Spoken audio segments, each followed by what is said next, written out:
Karena saya menghormati Pak Presiden sebagai kepala keluarga. Dia baik sebagai kepala keluarga, tapi buruk sebagai kepala negara. Sementara data yang diterangkan oleh Sri Mulyani, ini Sri Mulyani yang bilang, setiap bayi yang lahir hari ini dia akan dibebani hutang luar negeri 30 sampai 40 juta.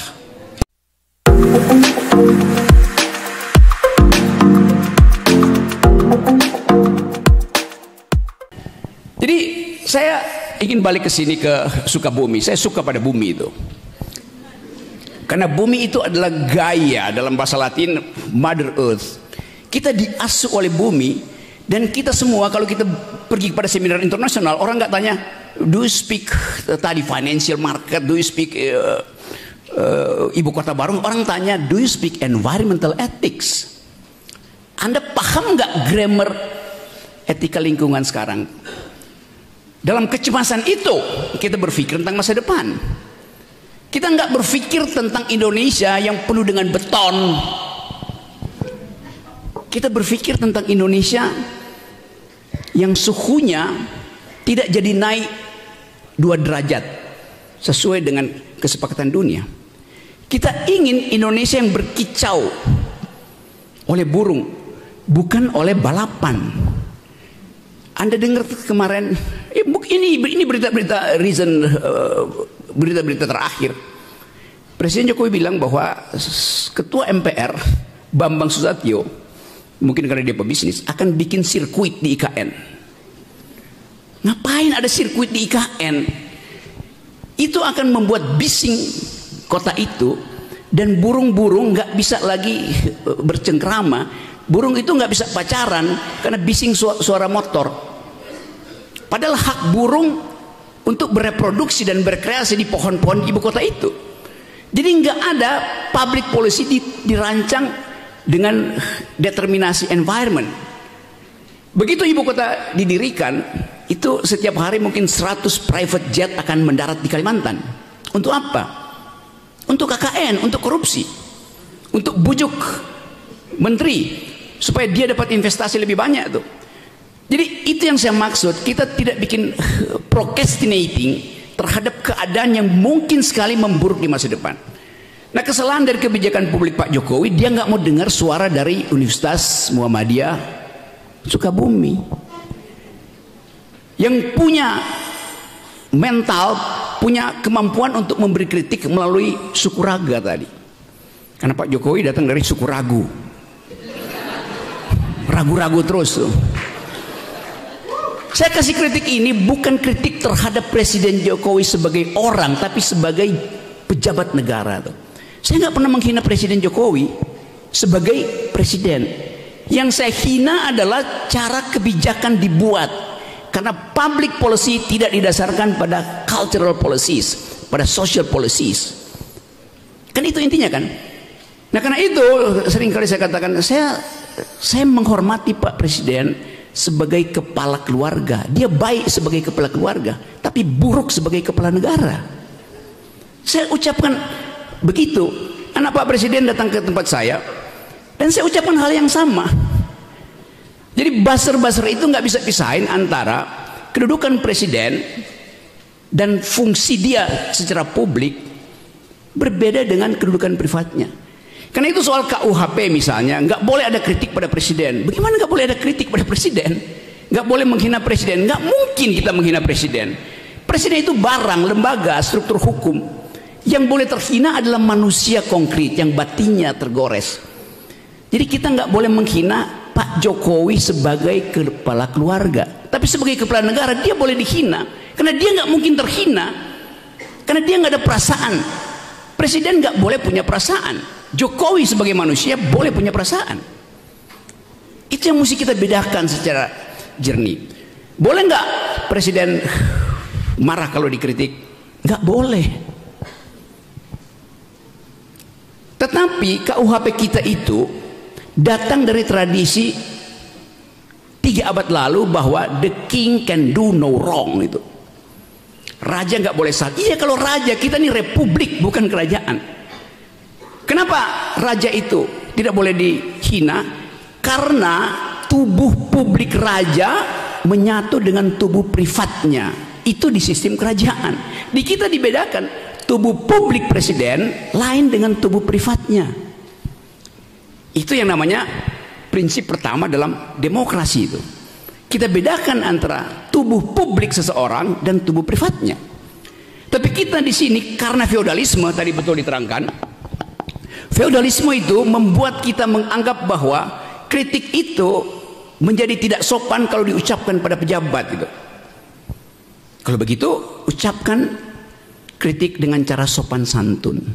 Cara paling sopan untuk memberi kritik adalah tidak memberi kritik. Itu paling sopan kan? That's the logic itu. Jadi kita biasakan kita mengkritik.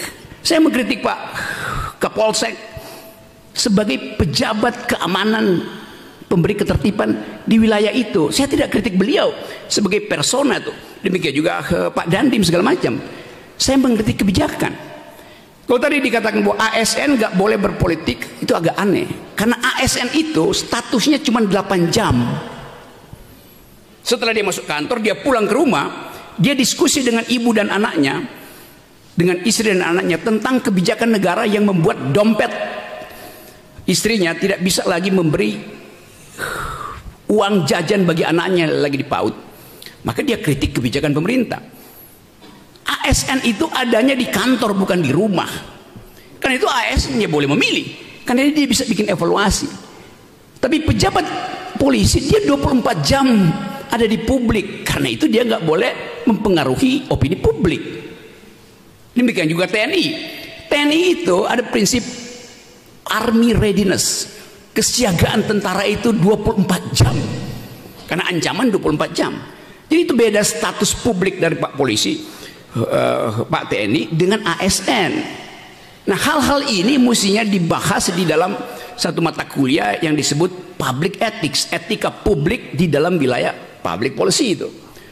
Jadi teman-teman semua, saya terangkan ini secara akademis hanya untuk meminta perhatian bahwa kita sedang berupaya untuk menumbuhkan kembali Indonesia. Sekarang saya masuk pada poin yang berkaitan dengan teman saudara-saudara yang adalah mahasiswa. Kalau saya bertanya misalnya, siapa yang mahasiswa S1 Fakultas Administrasi di sini? Banyak tuh. Kamu, siapa nama kamu? Ya. Berdiri boleh, berlutut boleh.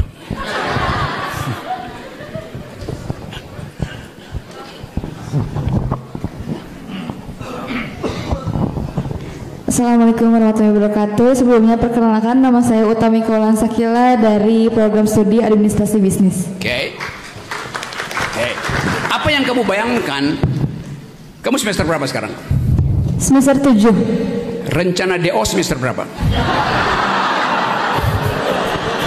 Rencana DO sih nggak ada ya. Kalau misalnya lulus sih ada tahun depan insya Allah, amin. Oke, jadi teman kita ini dia nggak punya rencana DO. Saya sekolah di 5 fakultas itu, fakultas teknik, fakultas ilmu hubungan internasional, fakultas hukum, fakultas ekonomi, fakultas filsafat. Saya belajar di 5 fakultas. Saya hanya lulus di jurusan filsafat. Lalu orang bilang, saudara Rocky Anda DO kan dari UI, 4 fakultas DO? Enggak. UI yang saya DO kan dari rencana studi saya. Itu. Benar, serius. Karena saya belajar ilmu fisika 2 semester, saya sudah tahu prinsip-prinsip fisika. Saya belajar matematik, saya bilang saya bisa belajar sendiri. Saya punya 2 dalil, saya bisa bikin algoritma, reasoning, derivatif segala macam. Saya belajar ilmu ekonomi, ya 3 semester saya tahu bisa tuh saya belajar sendiri. Saya belajar politik internasional, saya lihat dosen-dosen itu ngajarin saya politik internasional sama dengan Herald Tribune yang saya baca tuh, ngapain saya ikut kuliah itu kan. Jadi saya memutuskan untuk mendeokan UI. Lalu orang bingung kenapa begitu? Karena buat saya ijazah itu ada tanda orang pernah sekolah, bukan tanda orang pernah berpikir. Jadi kamu tadi oke, saya doakan supaya kamu nggak DO. Oke. Amin, terima kasih. Tapi saya nggak bisa doakan kamu sukses di dalam bisnis, di dalam pekerjaan nanti. Karena bayangan kita setelah kamu lulus adalah sebagai berikut. Saya terangkan, silakan duduk. Terima kasih. Coba bayangkan, dia akan lulus kira-kira 1,5 tahun lagi tuh. Apa yang akan dia temukan 1,5 tahun dari sekarang? Satu adalah kekacauan dalam negeri, yaitu pemilu. Udah pasti. Yang kedua, kalaupun ada presiden baru 2024 ketika dia lulus akan dipusingkan oleh utang luar negeri yang mungkin udah sampai, kalau digabung dengan swasta udah 17.000 triliun tuh. Bayarnya itu tadi saya lihat di situ. Biaya untuk belajar di fakultas di S2 Universitas Muhammadiyah ini itu berapa tadi? Semester 1 14 juta, semester 2 sampai 4 5 juta. Jadi 2 3 4 15 juta juga, 30 juta untuk jadi sarjana tuh. 30 juta. Sedikit sekali itu. 30 juta itu kalau di kurs dalam dolar $2.000 cuman. Karena dolar sekarang udah 16.000. Ntar lagi naik 17.000 tuh. Sedikit sekali. Sementara data yang diterangkan oleh Sri Mulyani, ini Sri Mulyani yang bilang, setiap bayi yang lahir hari ini dia akan dibebani hutang luar negeri 30-40 juta. Jadi Anda bayangkan, begitu Anda lulus Anda mesti bayar 40 juta pada negeri. Anda udah defisit 10 juta. Saya nggak nakut-nakutin. Lalu kita berpikir bisnis apa yang akan berada di 2024? Startup di seluruh dunia itu downgrade. Di seluruh dunia perusahaan startup itu berhenti itu. Karena ada kesulitan ekonomi. Kalau kita lihat misalnya, mungkin 2 hari ini Bank Indonesia terpaksa ikuti logika dari Federal Reserve, dari Bank Amerika, dari Central Bank Amerika, itu naikkan suku bunga. Amerika masih akan naikkan suku bunga karena inflasi di Amerika belum terkendali itu. Jadi dolar akan dipanggil pulang oleh Joe Biden. Dolar akan balik, akan mudik ke Amerika. Indonesia terpaksa mesti lakukan hal yang sama, yaitu naikkan suku bunga. Konsekuensinya apa tuh? Sektor real mati. Karena duit nggak beredar, likuiditas tidak ada tuh. Artinya UMKM nggak akan dapat modal kalau dia mau pinjem, suku bunganya tinggi, sementara pembelinya nggak ada tuh. Jadi kesulitan itu akan sampai juga ke Sukabumi. Kesulitan di Amerika karena hubungan financial market akan berimbas ke kita. Dan itu artinya ada kesulitan besar yang bahkan diakui sendiri oleh Pak Jokowi bahwa Indonesia akan ada dalam kegelapan itu. Jadi kita justru tadi Pak Wali bilang Indonesia baik-baik aja, saya senyum karena nggak baik-baik aja. Di depan kita ada badai, sementara tukar tambah politik belum terjadi. Jadi sebetulnya saya mau terangkan ini bukan saya nggak mungkin bilang kalian optimis aja, enggak, kalian pesimis supaya ada persiapan mental. Tapi ada orang yang optimis tapi irasional, saya pesimis tapi rasional tuh. Karena bikin kalkulasi tuh. Nah, fungsi-fungsi itu ada di dalam parameter perkuliahan. Kita mau ukur Indonesia ini ke depan bakal sukses apa enggak? Ya kalau dengar ucapan Pak Jokowi pasti Indonesia bakal sukses.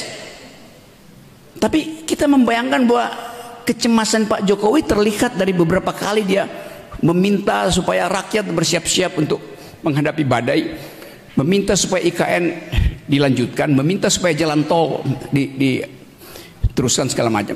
Tetapi investasi nggak akan masuk karena dolarnya dipanggil pulang itu.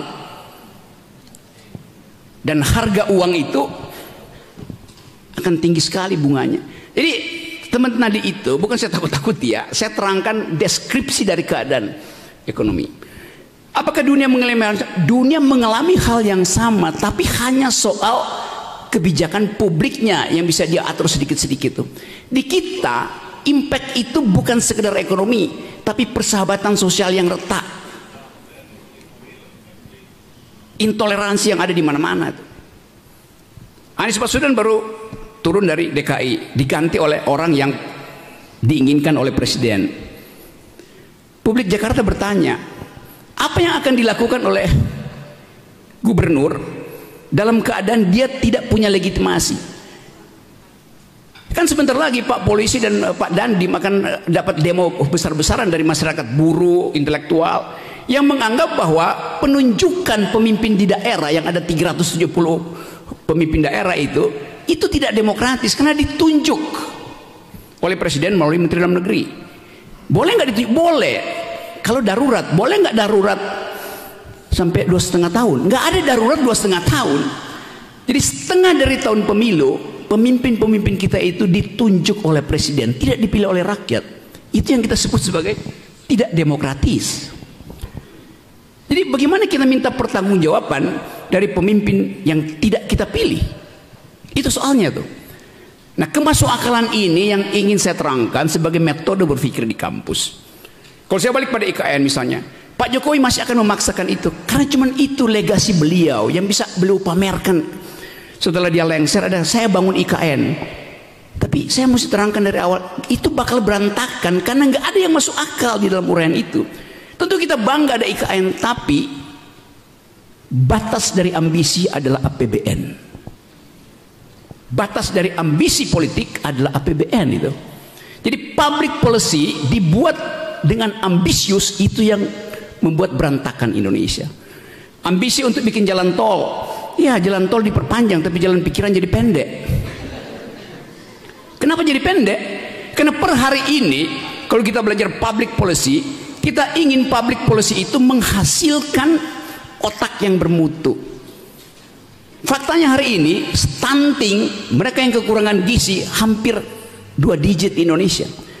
Jadi anak-anak kita yang hari ini kekurangan gizi, 10 tahun lagi otaknya akan menciut 25% karena nggak ada nutrisi. Jadi bagaimana mungkin bonus demografi itu kita peroleh kalau peralatan untuk bersaing di tingkat dunia itu, yaitu otak, dimiskinkan karena presiden lebih memilih membuat jalan tol daripada menyediakan nutrisi bagi otak anak-anak. Itu trade off-nya begitu. Lain kalau APBN kita seperti daun kita cabut-cabut, oke, jalan tol bisa dibikin, sekolah diperbaiki, mutu diperbaiki, setiap pagi anak-anak kita kasih susu, protein, segala macam, daging, nggak ada soal. Tapi APBN kita terbatas. Waktu presiden memilih kebijakan publik pro infrastruktur, trade off-nya adalah kesejahteraan harus dikurangi. Itu konsep dasar. Karena APBN itu sangat terbatas tuh. Jadi presiden masih ingin melanjutkan infrastruktur IKN terutama itu. Tapi buat saya misalnya ya oke, silakan bikin IKN, tapi jangan pakai pajak saya. Dulu presiden bilang nggak ada APBN, sekarang akan dipakai APBN tuh, mungkin 20-30% atau bahkan 40% pakai APBN. Artinya pajak saya akan dipakai untuk bangun ibu kota negara. Boleh nggak? Boleh. Kalau saya setuju. Saya nggak setuju ibu kota negara karena melanggar hak generasi muda untuk menikmati udara bersih, melanggar prinsip-prinsip AMDAL. Karena itu saya nggak setuju.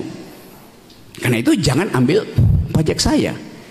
Lalu orang debat, pajak Pak Rocky mesti dipakai. Saya akan bayar pajak kalau pajak saya itu dinikmati oleh tetangga saya yang tidak bisa bayar pendidikan. Maka saya rela pajak saya dipakai oleh komunitas yang miskin pendidikan. Saya nggak rela pajak saya dipakai IKN yang nantinya akan jadi fasilitas untuk tukar tambah dengan oligarki. Itu prinsip keadilannya di situ tuh. Jadi sekali lagi teman-teman, saya berupaya untuk menyelundupkan pikiran kritis ke kampus supaya kampus itu tumbuh secara mandiri di dalam metodologi itu. Yang sering saya katakan bahwa hanya di kampus kita bisa bertengkar tanpa sentimen. Karena di kampus kita ajarkan untuk bertengkarlah dengan argumen tuh. Jadi sekali lagi itu intinya, dan mungkin ada percakapan di antara kita yang bisa memungkinkan orang melihat bahwa di Universitas Muhammadiyah Sukabumi ada surplus akal pikiran. Terima kasih.